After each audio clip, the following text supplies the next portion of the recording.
In Boston MASN broadcast booth, Baseball Hall of Famer Jim Palmer joins us now.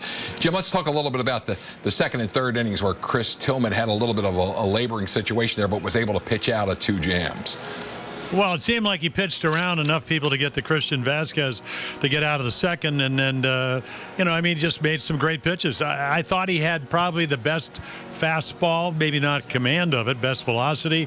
Used all his pitches. That's how you have to pitch against a guy like David Price. You don't expect to get a lot of runs. He didn't get a lot of runs.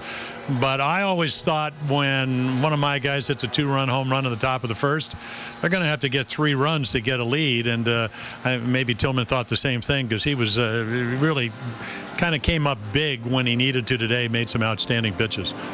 Jimmy, maybe a little elaboration on David Price some more because, he's a very, very tough pitcher to beat, and it looks like he's starting to get better and better. He's picked up the pace a little bit, that moving changeup, the fastball, everything. He kept us off balance, and we found our way to beat him, but it wasn't easy. Well, you beat him because you got an outstanding performance, not only from Tillman. Gibbons got a little unlucky on the high chopper for the double by Betts.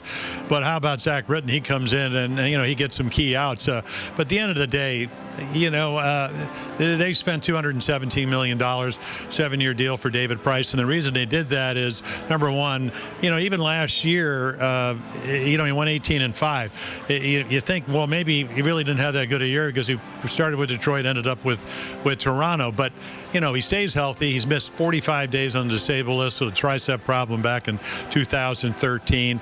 I think the only thing that maybe the Red Sox are going to at least hopefully find out, how will he do in the postseason with a Red Sox uniform on. But, he stays healthy. He doesn't throw a whole lot of pitches in the middle of the plate. As you mentioned, Rick, even the home run to Machado was up and away. Nice hitting approach. And then maybe 2 or 3 pitches the rest of the evening in the middle of the plate. Weeder's got one, fouled it off, and then Scope hit one over the green monster here. So, again, well-pitched game. He's now, 0-3 in the month of June. He's pitched better than in either April or May, yet they just haven't scored any runs for him. And tonight, Tillman and Britton had a lot to do with that.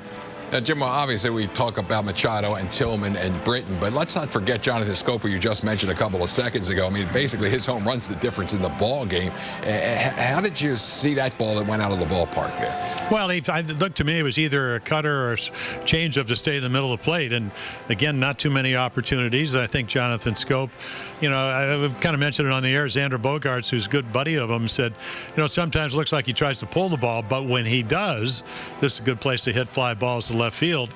Ball go a long way. It went 450 feet.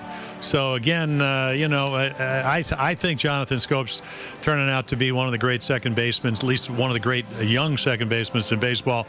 We know the Red Sox have a former MVP in Pedroia.